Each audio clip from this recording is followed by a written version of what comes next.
U.S. President Donald Trump has signed an executive order slapping a 25% additional tariff on all Indian imports, in response to what he calls New Delhi's continued defiance, purchasing oil from Russia despite global sanctions.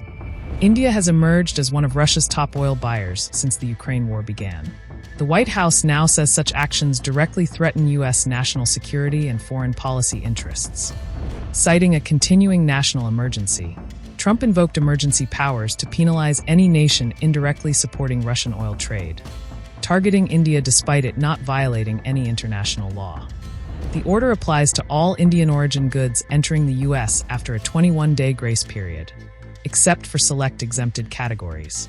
The White House says this includes products indirectly benefiting from Russian energy. Trade experts warn that the move could severely impact India's export-driven sectors, textiles, pharmaceuticals, and auto parts being among the hardest hit. New Delhi has defended its Russian oil purchases, saying they are essential to energy security and acquired at discounted rates amid a volatile global market. Trump framed the move as defending American industry and confronting unfair energy partnerships that undermine Western sanctions. This aggressive stance marks a sharp turn from previous administrations, which prioritized closer India, U.S. ties to counterbalance China's rise in the Indo-Pacific. As of now, India has not officially responded.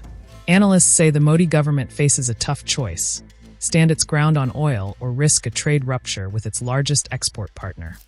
With this 25% tariff now looming, the world is watching. Will this trigger a larger U.S.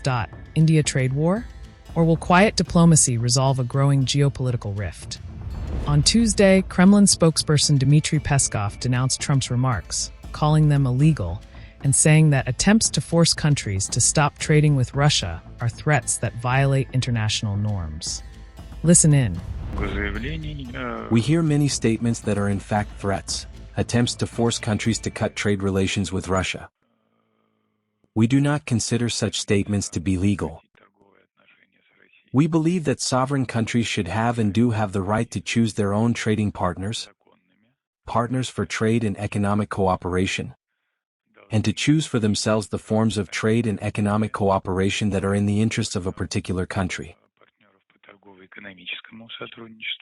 For more updates on global trade, foreign policy, and how it impacts India, subscribe now to the Indian Express YouTube channel.